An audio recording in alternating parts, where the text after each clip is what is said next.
Hello and welcome to another episode of A Journey Through Photography. Not just any journey, it's our journey.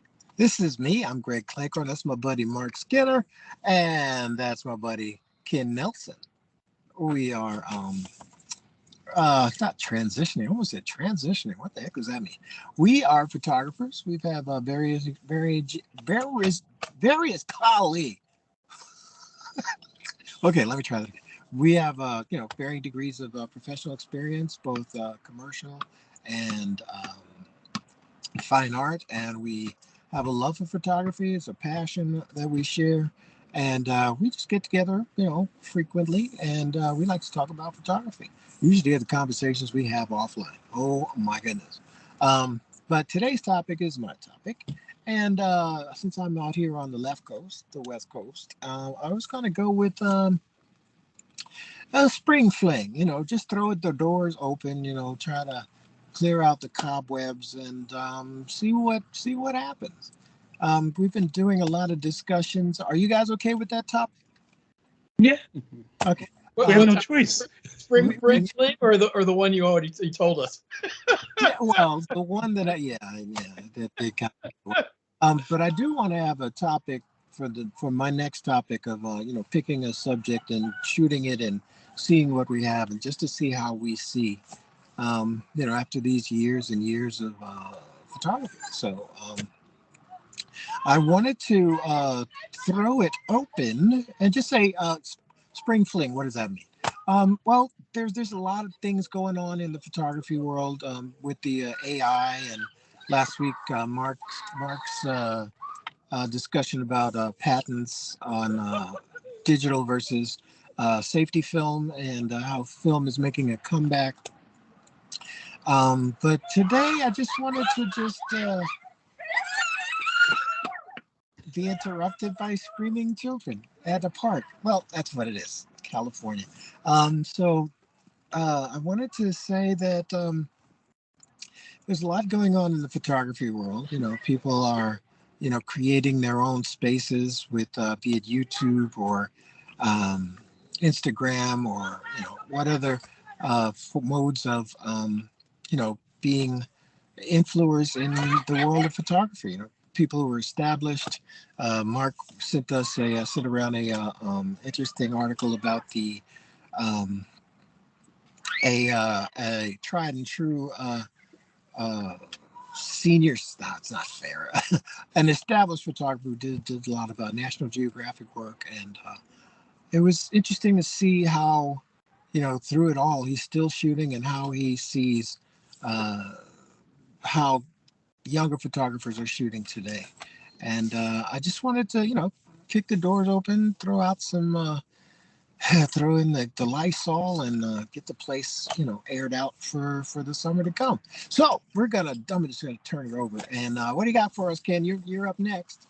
Yeah, you gave a spring fling without any context, so Right. it was just me coming up with the first thing I could come up with 15 minutes before the recording of this episode. So I Cool. just have one thing that I came up with, and you see it on your screen now. Allergies. Okay, so Gotcha. I mean the first thing I came up with was green and new growth and pollination and Uh, and allergies. so yeah, so visually a visual relationship to a spring, literally, Okay. a bee pollinating a weed or whatever you. So this is what I got. That looks good gracious.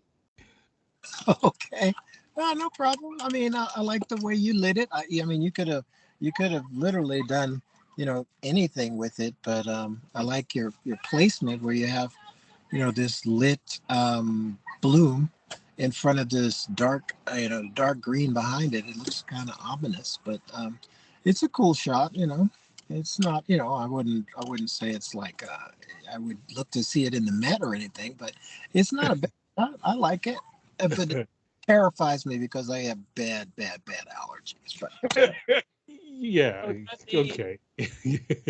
Yeah, and again, let me note, Greg gave this topic to us 15 minutes before we began recording, so I had to come up with something quick. Really, you got that much thing. I found out when he just said it while we're recording, so I had no idea that it's thing. You told us something completely different. Trying to keep the guys on their toes. Yeah. I love it. You pulled the fast one. Well, you know what? Talk amongst yourselves. No, actually, if you guys keep talking about this particular photo, I mean, I can give you a photo really quickly that would be part of the Spring Fling. Just be about, growing or anything. It could be anything, spring fashion, spring, a lot of kids running up around here. So, I don't get too deep into that, but yeah, keep the spring of life, the spring of, another transit around the sun. It could be anything. So let me ask you a question. And where did you take this photo? On the small planet, third rock. Someplace I don't recall. You'd have to sort of give me a moment to track where the heck I. Check the metadata. Oh my goodness. Okay, so it could be like anywhere. It is, but it's the good thing about it is using Lightroom. You can do so many amazing things with Lightroom. So we can make the relationship to tagging your photographs. And so in the second that Mark asked me the question, I immediately went to Lightroom. I clicked on a button and it told me the location of where I took the photograph. So the advantage of metadata. Yay. The ability to metadata and geotag. So in the days of geotagging, so this was actually taken at Washington Square Park in Greenwich Village. On the north side of the park facing south. That means that the sun would have been, this is an afternoon shot, so the sun would have been behind and to the right, which again, if you saw the image, the lighting really dictates where it was coming from. So the lighting is slightly to the right because it's an afternoon sun. So basically I'm facing south and the sun is just to the right and to the rear. So one of those things that, I think is kind of cool when you're taking photographs is all those things that I think about, not necessarily when I'm taking the photograph, but when I'm actually geotagging the photograph. Because sometimes, I'm still geotagging images that I photographed on film. And so I don't remember exactly where I took the photograph. But there's one major piece of technology that is so invaluable to realizing or understanding where a place is, and that is Street View. Whether you do it on Apple or whether you do it on Google, the idea that you can go back 10 to 12 years and look at a street in most major cities. And you can find the spot which you took the photograph. And as long as you have an idea, you can actually go to Street View and go to the spot where you took the photograph if you don't remember exactly. And then what I've been doing is I've been using Google Street View to figure out all those spots that I took photographs. So I can now update the location within Lightroom. Now that's doing that without geotagging it via the camera.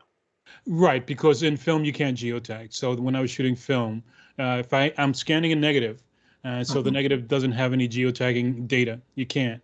So once you scan the negative into Lightroom, and that's when you can geotag your images. And so all the film that I've taken up to the time when I sort of eased off of film, all need to be geotags in order for me to better sort of pull data from all my images, not only the ones that I've been taking digitally, but the ones I've been scanning in from negatives. Cool. That's an interesting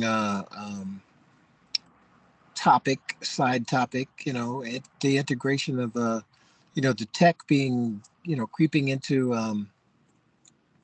the your workflow.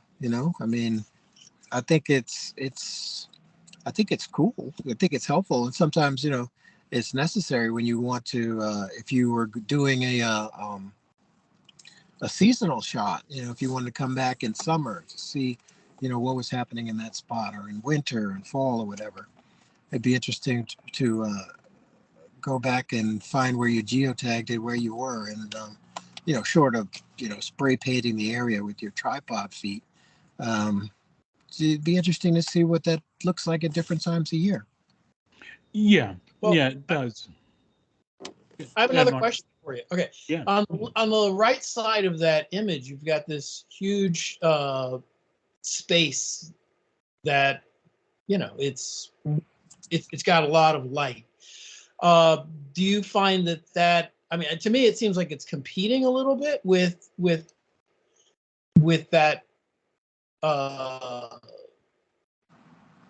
with the plant? I mean, I'd like to see the plant and the insect by themselves, rather. What? I find my eye goes to the right side, and I'm not as interested in what's going on the left. And I just sent you a Spring Fling photograph in the same vein, so you can pull that off the chat and use that. Oh. Okay. All right. Well, yeah, there are certain considerations that I make when I'm photographing, and of course, as you know, one of the considerations I make is I prefer never to really crop my images, and I let them be the way they're going to be, full frame. Mm-hmm. So what I try to do is make it work within the full frame aesthetic, and if I can't, I accept what I'm given based on what I've got. And I would figure that if I took 3 basic pictures of this, well, the bee is there, so I would have only taken 1, because it would have been the only time that bee would have been there. So other than that, I would not have. It's framed a little bit to the left, but that's about as asymmetrical as you're going to get. And I was just making sure that it was backlit, and the things that I was really conscious of when I was taking this was that to make sure that the dark areas were overlaid by the highlights of this plant. So, and the bee was there too. I think if you just use what you talked about using masks, if you use the mask and sort of tone down the back on the right side a little bit, I think that the bee and the is that a dandelion? I can't tell what kind of plant that is. That would pop a little bit more. I hear you. The tear jerker. That's what. Okay.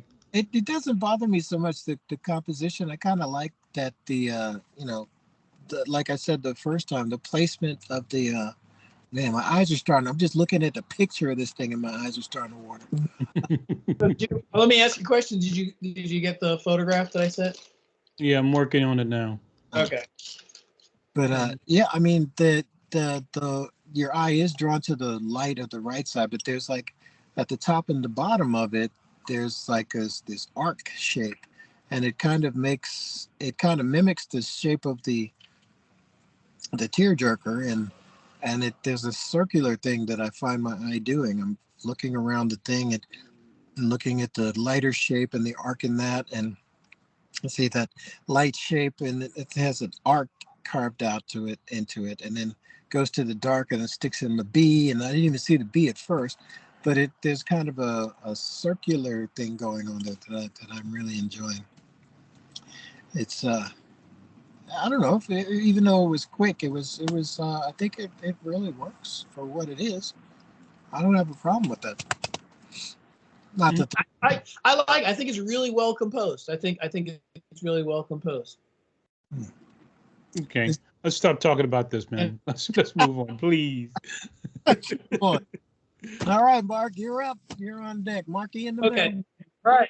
So I had to pull something up since you told me right here on this conference that we were going to do Spring Fling. And so because Kenneth already had an insect and a flower, I said, well, why don't I use my insect and flower photograph? I didn't even get chance to put a border around it like I like to do, but that's okay. Anyway, this was taken at the Brooklyn Botanical Garden. This is a swallowtail butterfly, and that was one of maybe about 4. And I feel bad because I don't remember what flower the butterfly was landing on. Please forgive Orange. me. It's an orange flower. So, and if you're wondering if this was cropped, it was actually not. This unit, the Leica Deluxe 7, has as part of it the ability to change your aspect ratio, and 1:1 is one of those. And this photograph was actually taken in that aspect ratio of 1:1. So it does produce a square. You can also produce 16:9 aspect ratio, as well as the aspect ratio that would be 4:3, which is typical cell phones, and the 2:3, which is typical of a 35 millimeter RNASP S-C camera. So it's a very versatile camera. It's sort of like it's very similar in that it has different attributes than the Q2 or the Q3 that's going to be coming out soon. But it's a really great camera if you're a beginner and you want to learn, or you don't want to take a lot of gear with you. I found it was really nice. But enough of the camera. This was my version of that very same idea, Spring Fling, and you sprung it on us. So I flung this toward Kenneth so that he could post it, and that's it. That's all I have to say. Okay. I mean, it's a cool shot. I mean, definitely springish. Even though you guys got like so much greenery. I was expecting New York to be a little less green at this point, but hey, that's what spring is for. So cool shot. Well, time frame is compressed. I mean, because you said Spring Fling, so the only thing that for me was to make sure that whatever I took was photographed taken during the springtime, which means anywhere from March 21st through to June 20th. So you got those 3 months to work with. Well, I think Kenneth won because my image was not taken in the spring. It was actually taken at the very end of summer. So it's an August photo. So la la la la la la la. And you can tell because the flowers are in full bloom. So that's the closest I have. Well, they're full bloom out here, but this is California, so it's. Well, you guys are having a super bloom, right? Or is that? Yeah, super bloom. Yep, up in the high desert and a couple other areas. I tried to make it. I made it to Point I can never say that word. Point Hunimi on the coast, past on the Pacific Coast Highway, and as soon as I turned that corner, the cell service dropped. So I think I ran out of interest because I really didn't feel like driving that day. And maybe next week I'll go to the desert, but I just wasn't feeling it this past week. All right, so we're there, 2 and 2. All right, so I guess I'm up next. All right, my Spring Fling is part of collecting good photographs. This is a shot of that's Ken's street photography in Brooklyn, and it reminded me of oh my gosh, I always forget that one's name. There's a sister photograph to this in Italy, where a woman is walking through a gauntlet of men. And Ken got this. Ken, this was Brooklyn, right? Or was this Harlem? No, this is Manhattan. That's okay. All right. This is in the Fifth Avenue in the 60s, maybe. Okay. All right. Yeah, but it had the same feel, just flip the script on the subject matter, but not really. I feel the compressed space. I feel the eyeballs back and forth, and now that spring is hitting and the clothes are coming off. So excuse me, Greg. I don't mean to interrupt, but when Kenneth said Fifth Avenue in the 60s. At first, I thought the 1960s, but you have to explain, you mean the 60s in terms of streets versus Fifth Avenue at the intersection, right, of Right. Fifth Avenue and one of the 60, like 60, 62, 63, like Yeah. that. Okay. Go ahead, Greg. I'm sorry. Fifth Avenue. I'm trying to visualize it. Now you got me stuck because that looks more urban than Fifth. When I think Fifth Avenue in the 60s, all I see is the pricey apartment buildings and department stores. No, well, Fifth Avenue in the 60s is really basically apartments and museums. So this is during the Puerto Rican Day Parade. Oh, is it? Okay. Yes. That makes better sense. So, You and might have to so pick up your metadata. it goes from 44th Street up through about 72nd Street Okay. on Fifth Avenue. So that's where the marching takes place. And they march northbound. Okay. Well, still cool shot, and I wanted to have it, so I purchased this from my good buddy Ken Nelson. So if you guys Yeah, who was the photographer that brought that picture that took the other photograph that you were thinking of in relation to this? it's a woman. I can't remember her name. It always. Is it Ruth Orkin or? That's it. That's it. Right. Yeah. Because I was thinking it was Robert Doisneau, but no, That's Orkin. She wrote like a couple of essays about being a woman overseas and how yes. how it's Yeah. So what I want to do is just quickly. I think I could. Yeah, I can pull it up really quickly. Okay, cool. Awesome, because that's so there's a copy of Here it is. Right. see that in that it seems more of a gauntlet because there's like the space is different. The way you photographed it, it's like this narrow passage, and there's no getting by these guys.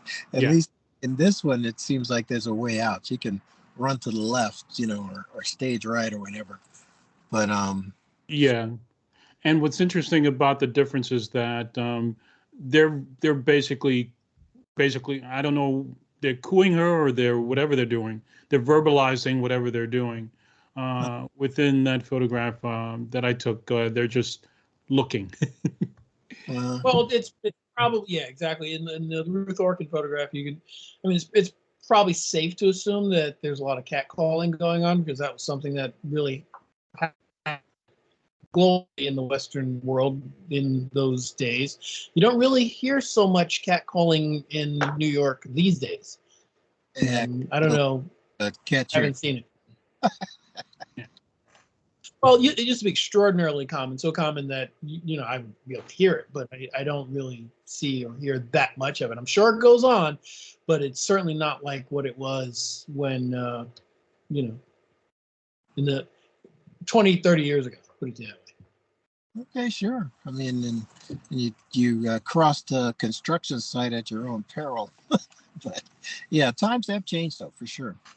But spring is here, so. All right, next image. I don't want to drag this out too long, unless you guys have more that you wanted to say. No, good. Okay.